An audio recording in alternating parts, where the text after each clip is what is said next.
তোমাদের দাদা ভাইকে জোর করার পর ফ্যান চলে এসেছে, কিন্তু কালকে প্রচন্ড গরমের জন্য ব্লগটা শেষ করতে পারেনি, তাই জন্য আজকে শেষ করেছি। দেখো অলরেডি নতুন ফ্যানটা সেট করা হয়ে গেছে। এখন এইটা রুমে লাগানো হবে, খুলে লাগাবো, উপরেরটা খোলা হবে, খুলেটা লাগানো হবে, আর এটা ওইটা যাবে হচ্ছে বাইরে। তো দেখেছো, জোর না করলে কোনো কিছুই হয় না। ফ্যান কি একটা কিনেছো না দুটো কিনেছো?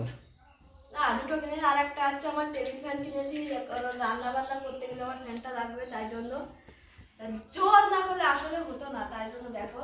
তা তোমরা একটু কমেন্ট গাইজ, এটা আসলে সম্ভব হয়েছে তোমাদের জন্য। ও যদি ক্যামেরাটা না ধরতো আমি জীবনেও ওর ফ্যান কিনে দিতাম না এই মুহূর্তে, ঠিক আছে? ক্যামেরা তারপরে এখন থেকে যাই করবো না কেন তার আগে ক্যামেরা। গল্প বাদ দাও। এখন আমরা এই ফ্যানটা খুলবো, খুলে এই ফ্যানটা এখানে লাগাবো। বন্ধুরা, আমি ফ্যান লাগাতে উঠছিলাম, কিন্তু আমার প্রচণ্ড ভয় করছিল। তার কারণ হচ্ছে যে তোমরা দেখতেই পাচ্ছ যে চেয়ারের পরে একটা টুল দিয়ে তারপর আমি ফ্যান গুছাচ্ছিলাম, আর নিচেই ওই চেয়ারটা নিগি করছিল, এই জন্য খুব ভয় করছিল যে পড়ে না যাই। তাও কষ্ট করে উঠলাম, উঠে খুললাম, তারপরে নতুনটা লাগাচ্ছি।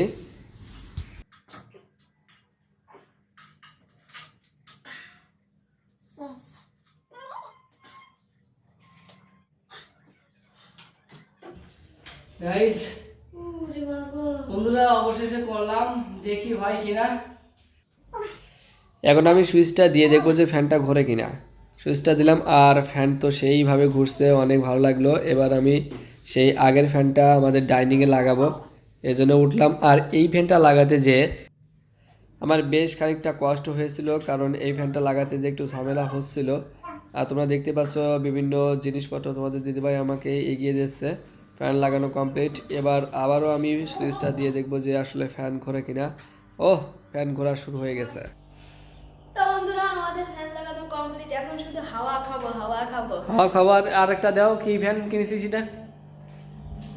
সব তোমার ফ্যানে আসছে না গাইজ, এই আর একটা ফ্যান। ঠিক আছে, ফ্যান কত লাগে ওর?